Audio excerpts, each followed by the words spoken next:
Mesdames et messieurs, bonsoir. Voici les titres du journal. Le Bénin se construit sans tapage, sans pose de première pierre, sans premier coup de pioche, sans inauguration. C'est l'essentiel à retenir du message sur l'état de la nation tel qu'adressé aux députés ce jeudi. Le président de la République a rendu son traditionnel discours annuel au palais des gouverneurs à Porto Novo ce jeudi. Dans ce journal, nous ferons le résumé de cet exercice. Il faut préciser que ce discours du président de la République sur l'état de la nation n'a pas manqué de susciter des réactions des députés qui l'ont religieusement suivi au palais des gouverneurs. Emma Rodono, notre correspondant permanent à l'hémicycle, a recueilli pour nous la réaction de quelques-uns que nous allons suivre dans ce journal. Et puis l'affaire qui fait grand bruit en ce moment, il s'agit du détournement de plus de 2,5 milliards de francs CFA de la caisse de l'Obsu, Office béninois des sports scolaires et universitaires. Accusé dans ce dossier le DG Donald Akakbo, son agent comptable et un certain Roland Zossou. Qu'en est-il de ce dossier? Le procureur spécial de la Criette, Mario Metonou, a tenu ce mercredi un point de presse à ce sujet. Nous allons suivre ses explications. Voilà pour les titres, mesdames et messieurs. À nouveau, bonsoir. Le Bénin se construit sans tapage, sans pose de première pierre, sans premier coup de pioche, sans inauguration. C'est l'essentiel à retenir du message sur l'état de la nation tel qu'adressé aux députés ce jeudi. Le président de la République a rendu son traditionnel discours annuel au palais des gouverneurs à Porto Novo ce jeudi. Il dresse un bilan positif de plusieurs secteurs d'activité tout en reconnaissant la persistance de la cherté de la vie. Sur le Niger, le chef de l'État a montré une certaine ouverture pour une évolution de la situation. William Cliquant pour le résumé. La quarantaine de minutes d'intervention du chef de l'État a été le moment de revisiter les réalisations dans les domaines de l'électricité, de l'eau potable en milieu rural et urbain, du tourisme et de la microfinance. Patrice Talon a relevé les prouesses de l'économie béninoise, saluée par différents organismes internationaux. Il est revenu sur la lutte contre la cybercriminalité, la dématérialisation des services publics, les efforts sécuritaires et ceux engagés pour la promotion de l'entrepreneuriat des jeunes. Tout en évoquant les baisses de performance du secteur agricole cette année, le chef de l'État a reconnu le faible pouvoir d'achat des populations. Sur nos marchés, il n'est point besoin d'être expert pour observer que la cherté de la vie est toujours d'actualité. Et pourtant, cette année encore, le Bénin s'est illustré comme le pays qui a connu le taux d'inflation le plus bas dans notre sous-région, lequel s'établit autour de 3%. Tout cela résulte bien de notre politique sociale soutenue, grâce à laquelle nous avons maintenu les subventions sur certains produits de première nécessité ou de grande consommation. Pour 2024, le président de la République annonce plusieurs chantiers dans le tourisme. Des lycées techniques agricoles, scientifiques et des écoles normales sont également prévus. La reconstruction de la grande majorité des pistes rurales est aussi en vue.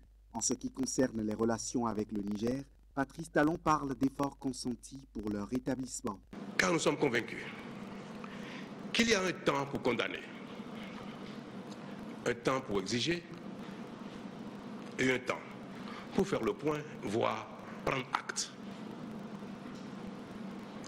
Mais prendre acte requiert que nos interlocuteurs jouent leur partition en rassurant, en exprimant clairement leurs intentions, mais aussi leurs attentes vis-à-vis de la communauté internationale. Ce qui n'est pas encore le cas aujourd'hui. 12 milliards sont annoncés pour l'année prochaine au profit des microcrédits. Il y a eu aussi quelques moments de rhétorique politique en allusion à des pratiques connues par le passé. Avec méthode et sérieux, le Bénin se construit sans tapage, sans pose de première pierre.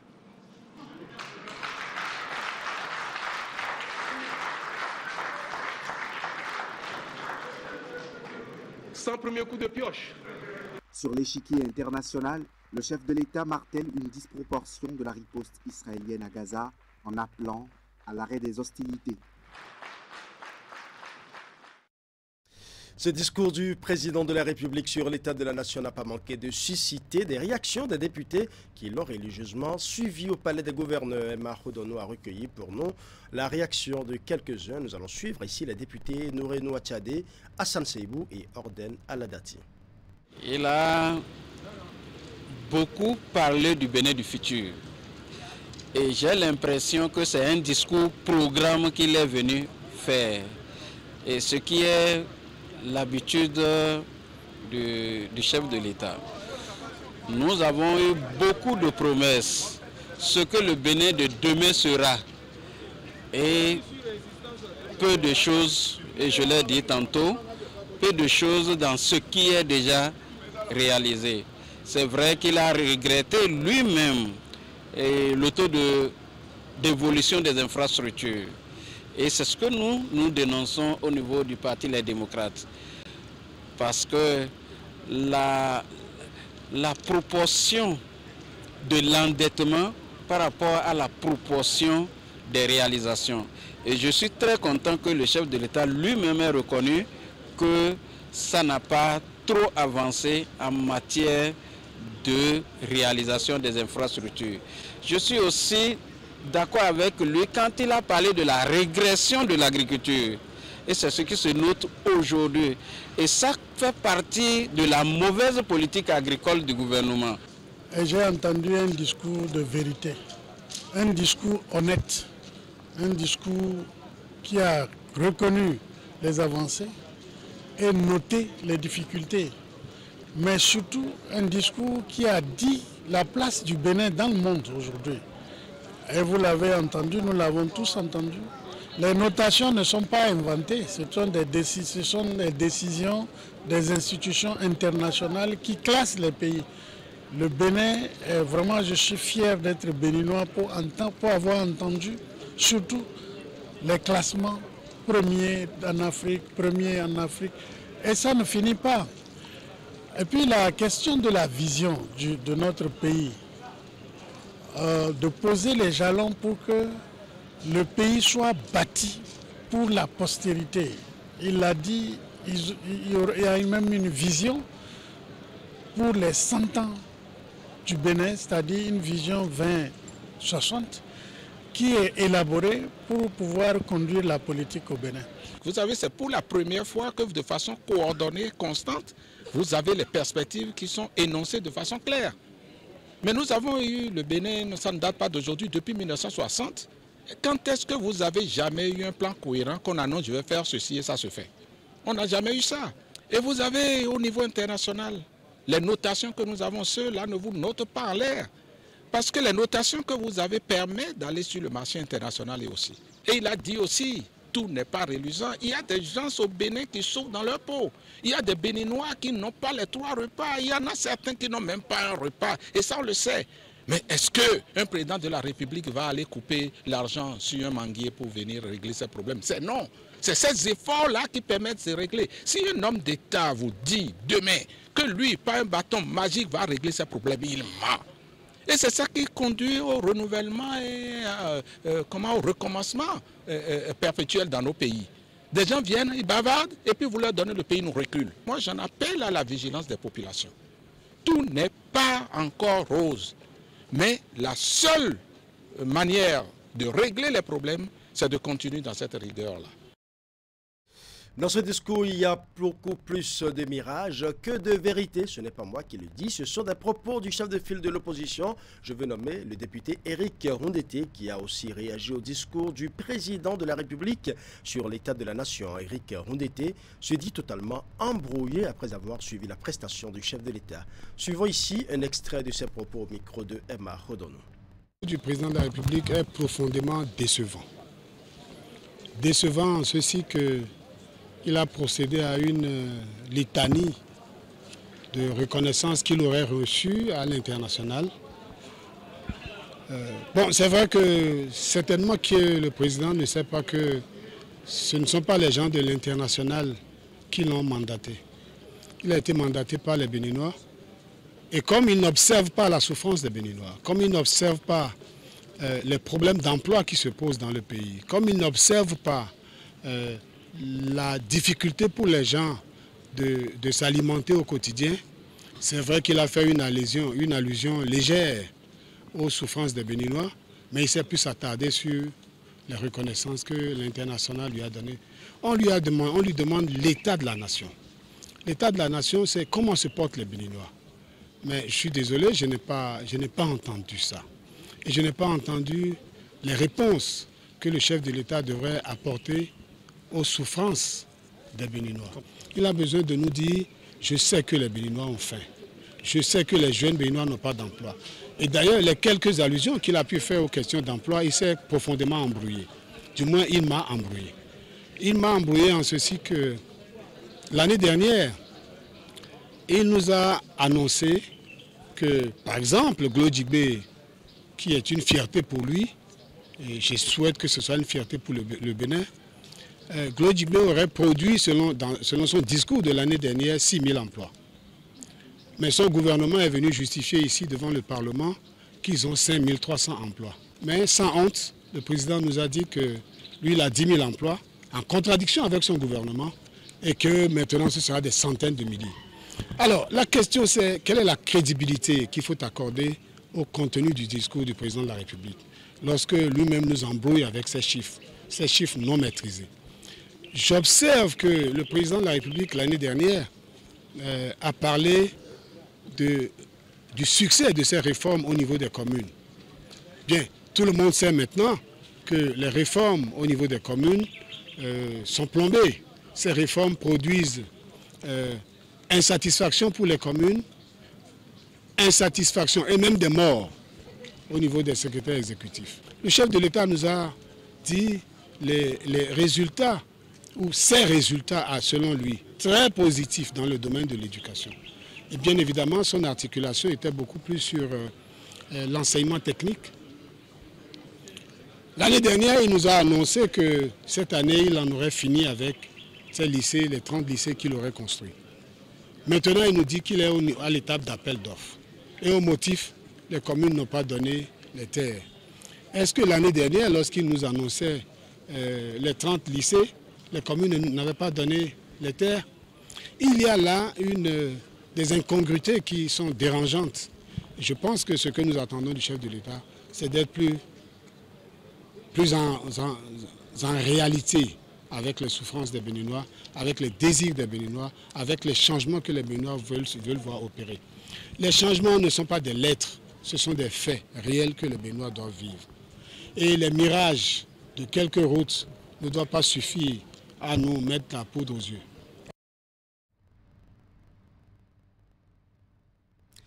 Le discours du président Patrice Talon est également suivi par beaucoup d'autres acteurs politiques de la mouvance comme de l'opposition. Ils sont revenus sur les grands axes développés par le chef de l'État en termes du bilan de l'année 2023. Si pour les uns c'est un bilan assez positif, pour d'autres c'est un bilan qui ne tient pas compte des réalités du peuple à la base. Nous allons suivre les propos de Joseph Amanvi-Anani, du Bloc républicain Alain Diou, de la Force Cori pour un Bénin émergent et Expérience TB du parti MPL. C'est un discours de grande satisfaction. Rien n'a été dit sur l'état des Béninois. Vous et moi, vous et nous sommes Béninois. Nous sommes à Cotonou, d'accord, mais nous savons ce qui se passe ailleurs à l'intérieur de notre pays. Le Béninois aujourd'hui, on ne peut pas dire que si le Bénin, si Cotonou, si certaines grandes villes paraissent plus jolies, on ne peut pas dire que le Béninois a le sourire aux lèvres, que le Béninois est satisfait dans sa casserole, que le Béninois est satisfait dans sa poche. J'ai noté que le chef de l'État a essayé de nous dire, de montrer à la représentation nationale là où nous avons eu des succès mitigés, mais qui malheureusement n'impactent pas la masse. Il faut qu'on puisse se remettre en cause, se réconcilier avec le peuple qui continue de souffrir dans tous les secteurs. Comme à son habitude, c'est un homme pragmatique qui va droit au but. Donc nous avons eu droit à un discours vraiment réaliste. Il est resté dans 40 minutes pour parcourir tous les secteurs. Vous voyez, et avec une démarche pédagogique, il est parti d'abord donc de ce qui se passe dans notre environnement. Le Bénin n'est pas isolé, le Bénin n'est pas seul sur la planète Terre. Nous sommes dans un environnement et tout ce qui se passe autour de nous a d'une manière ou d'une autre des impacts sur nous. Ce n'est pas au chef de l'État et aux siens de développer le Bénin. C'est au chef de l'État et aux siens de créer le cadre nécessaire, les conditions macro nécessaires pour que les Béninois libérés se développent. C'est cela. Le développement, c'est la capacité à faire. Quelle est la capacité à faire qui est conférée aux Béninois depuis 8 ans? Et depuis 2023, que le chef de l'État opère. Tout ça a manqué aujourd'hui. Nous devons accompagner ce gouvernement qui a de l'ambition pour le pays, qui rêve grand pour notre pays. Quelle que soit notre tendance, il faut reconnaître ce qui se fait. Ne pas le faire, ce serait de la myopie politique, ce serait de l'hypocrisie politique. Et ce ne serait pas bien, ce ne serait pas un bon exemple pour les Béninois que nous sommes. Nous allons essayer de le dire. On ne le dit pas méchamment. On n'injurie pas, on n'insulte pas, mais on veut qu'on s'asseye, qu'on écoute ce peuple qui crie, qui pleure tout bas et qui n'arrive pas à exprimer tout haut ce qu'il vit. On veut qu'on l'écoute. Dans son discours ce matin, le président de la République est revenu sur les réalisations dans plusieurs secteurs d'activité, dont le tourisme qui a révélé le Bénin, avec les musées en construction, les infrastructures dans toutes sortes dont les travaux ont démarré et qui donnera une identité forte au secteur. Les acteurs politiques apprécient, même si des insuffisances sont notées par endroits. Nous allons suivre. Le Bénin aujourd'hui est révélé au monde entier. Un peu partout, on parle du Bénin. Vous voyez, si aujourd'hui, que ce soit sur le plan économique, vous voyez les agences de notation internationales, ceux qui ne sont même pas béninois, reconnaissent la résilience donc, de l'État béninois. C'est à travers tout cela, à travers le tourisme aussi, qui contribue à l'économie béninoise. La dynamique dans laquelle il inscrit son action, en tout cas une partie de son action, mettre en place progressivement une industrie touristique, tout ce qu'il a cité, les infrastructures, tout est bien. Mais qu'il s'excuse tout au moins en direction des propriétaires ou des occupants des différents domaines sur lesquels les gens vivaient et on les a expropriés, on les a chassés. C'est lui le chef de l'État. L'État est le premier propriétaire du terrain au Bénin. L'État est le premier. Si nous avons besoin des terrains pour travailler, pour le bien public, pour tout le monde, c'est normal que l'État prenne. Mais ce qu'il a fait, comment ça s'est passé? Il y a plein la route des pêches, etc. Des gens pleurent, des gens souffrent, les gens peinent. Donc, le chef de l'État doit normalement compatir. Je pense que, comme beaucoup d'autres pays, c'est un secteur dont nous avons besoin de mettre beaucoup d'énergie pour développer. Beaucoup de pays aujourd'hui ont essayé d'asseoir leur économie sur le tourisme. Beaucoup de pays dans le monde sont devenus riches par là.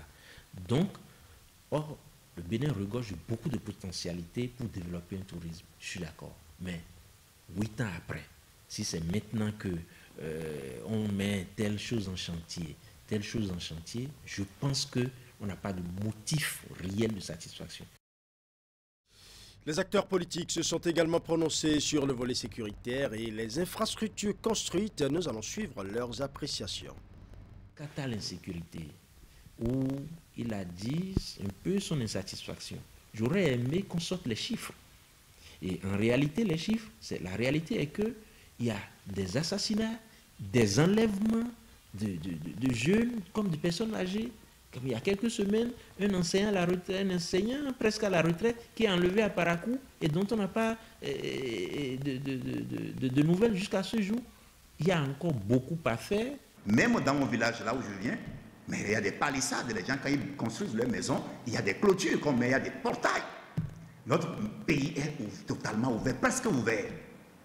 Notre frontière est poreuse.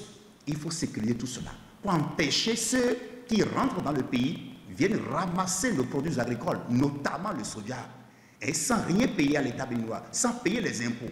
Ils vont prendre ces produits-là, ils vont les transformer dans leur pays, créer la main-d'œuvre dans leur pays, payer les impôts dans leur pays, contribuer à la construction de leur pays. Le chef de l'État a commencé par les questions d'ordre sécuritaire, c'est bien. Mais il a donné l'impression que la question d'ordre sécuritaire aujourd'hui ne se pose à notre pays que par rapport à ce qui s'est passé au Niger. Non. Nous avons des difficultés dans le nord de notre pays. Des frères et sœurs sont tués. Des enfants ne vont pas à l'école. Des écoles sont fermées. Les parents ont mis tout le monde à la maison. Des frères d'armes, des Béninois, vont au front. Récemment, il nous a été dit que 2 sont allés en mission, ils sont tombés sur... et ils sont tous morts.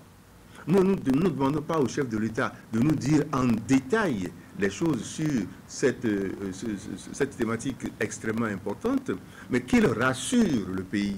Vous pouvez circuler un peu partout dans Cotonou, à Papa ou n'importe où dans les grandes villes, sans parler aussi des pistes rurales. Vous tombez sur des chantiers. Vous ne savez même pas quand ces chantiers sont lancés. Il a parlé, n'est-ce pas, de la construction prochainement, tout est fin prêt. Et cette année, l'année qui vient, l'année 2024, ça va démarrer la construction des lycées agricoles, un peu partout dans le pays. Ça, c'est du concret, n'est-ce pas? Donc je crois que nous devons accompagner ce gouvernement qui a de l'ambition pour le pays, qui rêve grand pour notre pays, que quelle que soit notre tendance, il faut reconnaître ce qui se fait. Il a annoncé que sur le plan des routes secondaires, les rurales, les pistes vont être prises en compte. Nous nous sommes dit enfin. Enfin parce qu'on aurait dû commencer par là. C'est vrai que tant qu'il y a des choses à faire, c'est comme si on n'a jamais rien fait. Bon, c'est bien que pendant les 2 ans qui lui restent, ils mettent beaucoup l'accent sur les routes secondaires. Ce sera tant mieux pour les produits agricoles. Autre volet de l'actualité nationale, nous allons à présent parler de cette affaire qui fait grand bruit en ce moment, le détournement de plus de 2,5 milliards de francs CFA de la caisse de l'Obsu, Office béninois des sports scolaires et universitaires. Accusé dans ce dossier, le DG Donald Akakbo, son agent comptable et un certain Roland Zossou. Qu'en est-il réellement de ce dossier? Le procureur spécial de la Créette, Mario Metono, a tenu ce mercredi un point de presse à ce sujet. Nous allons suivre ces explications au micro de Emma Rodono.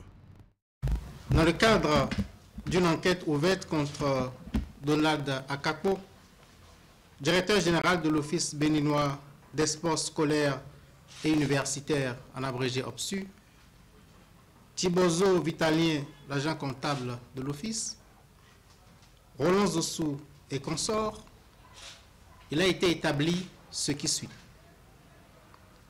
Le directeur général de l'OPSU et son agent comptable ont frauduleusement sorti des caisses de l'Office une somme d'argent évaluée pour l'heure à 2 695 452 000 francs CFA, et ceci sur la période allant de 2019 à 2023.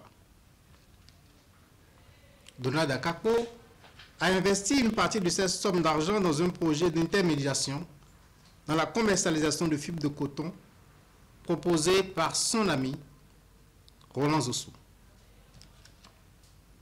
Usant de la fausse qualité de neveu de M.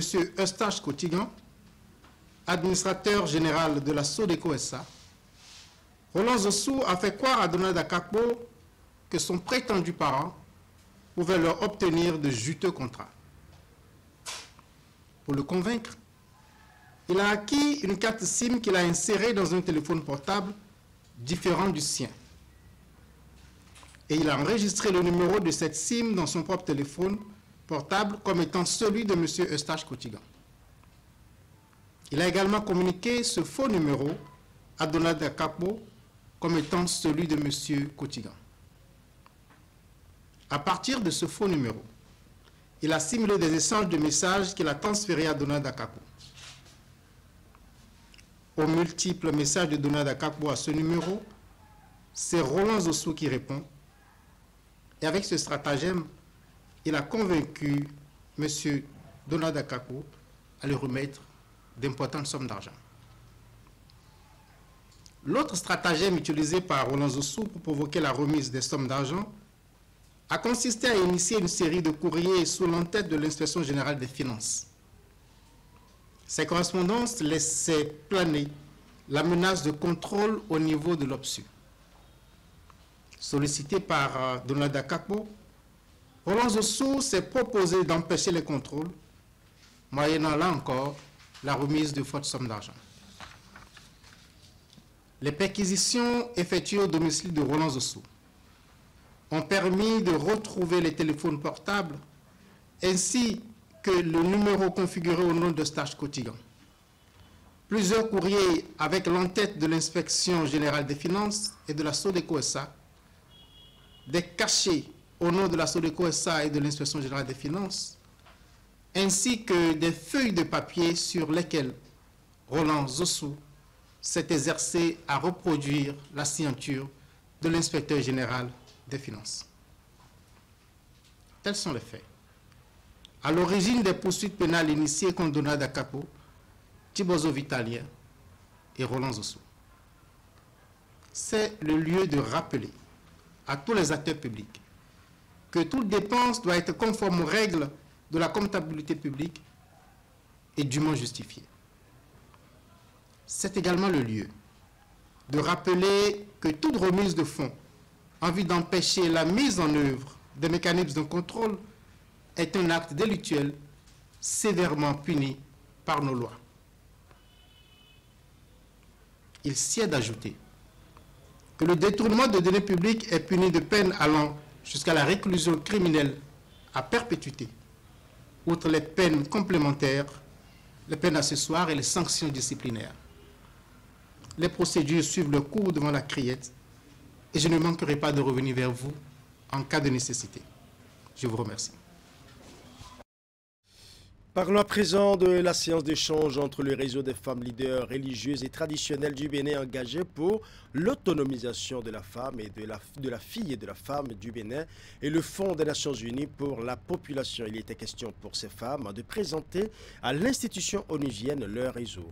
Les échanges sont axés sur des actions de ce réseau assez jeune dont l'objectif est d'offrir un avenir meilleur à la population béninoise, notamment les femmes. La séance de travail a pris fin par des échanges de présents et remise d'écharpes aux hôtes. Ingrid Dede pour plus de précisions. Nous le sommes. Femmes leaders. Nous le sommes. Femmes leaders. Nous le sommes. Avec les hommes. Entonné à l'unisson, comme par un cœur, ce slogan aussi fort que l'engagement de ces braves femmes à l'égard de leur pays, le Bénin, ne laisse personne indifférent dans cette salle. Encore moins les hôtes de ces femmes venues présenter aux autorités du Fonds des Nations Unies pour la population leur réseau, le réseau des femmes leaders religieux et traditionnelles du Bénin, engagées pour l'autonomisation de la fille et de la femme, née il y a moins d'1 an, mais qui fait déjà ses preuves. De sa mission à ses perspectives, en passant par son fonctionnement et ses actions, tout a été passé au peigne fin. Nous constatons malheureusement que malgré les efforts des gouvernements successifs et des partenaires techniques et financiers, les pesanteurs socioculturels résistent et constituent un frein à l'autonomisation des filles et des femmes dans notre pays. Notre réseau constitue donc, depuis sa création, un parfait médiateur dans le dialogue pour la transformation des normes sociales défavorables à l'autonomisation des filles et des femmes du Bénin.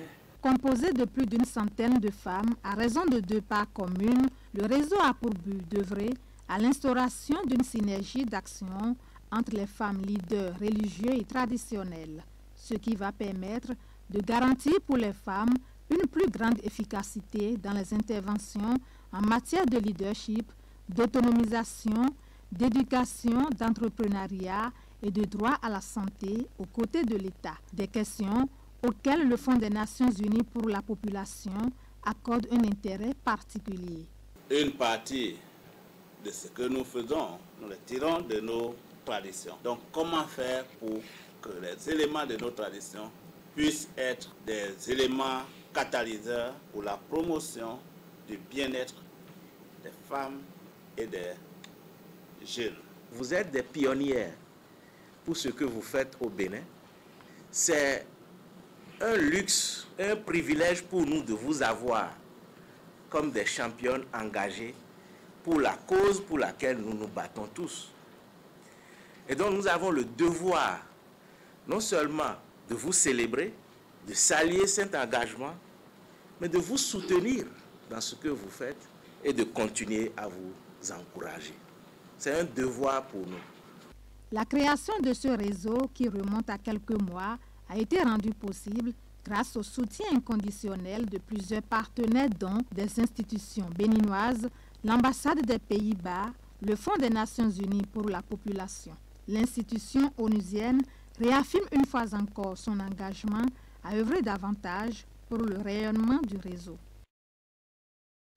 Cotonou sera les 4 et 5 avril 2024 la capitale du dialogue mondial de la jeunesse dans le cadre de la célébration du 30e anniversaire de la conférence internationale sur la population et les développements. Et c'est un prélude à l'organisation de cette importante rencontre que le Fonds des Nations Unies pour la population et l'Institut national de la femme ont co-organisé ce mercredi 20 décembre à l'hôtel Novotel Orisha de Cotonou, un dialogue intergénérationnel. Nous allons suivre. L'UNFPA Bénin et l'Institut national de la femme co-organisent ce dialogue intergénérationnel pour lancer les débats et identifier les défis et opportunités pour la jeunesse. Une étape déterminante en prélude au dialogue mondial des jeunes que le Bénin accueillera les 4 et 5 avril 2024 dans le cadre du 30e anniversaire de la conférence internationale sur la population et le développement, CIPD plus 30. Il y a 30 ans que le monde entier s'était réuni sur le continent africain, au Caire, pour mettre en place un programme d'envergure pour atteindre un cadre de développement respectueux des droits et qui renforce le pouvoir des femmes. La revue qui a été faite à Nairobi il y a 5 ans montre que les progrès ont été réalisés, mais qu'il reste beaucoup de choses à faire. Et pour atteindre cela, qui d'autre que de tirer des informations, non seulement de la population âgée, celle qui était là en 1994, mais aussi celle qui est arrivée après 1994. Donc les jeunes, pour redéfinir comment nous pouvons agir ensemble pour atteindre l'objectif que nous nous sommes fixés.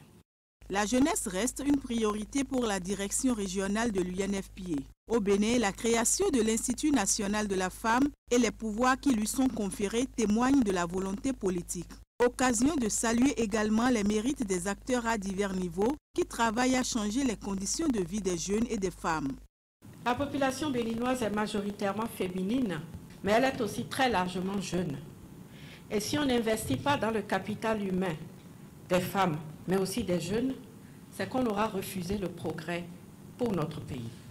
En 2022 déjà, j'avais eu le privilège de présenter la synthèse du rapport mondial 2022 sur l'état de la population à Dakar.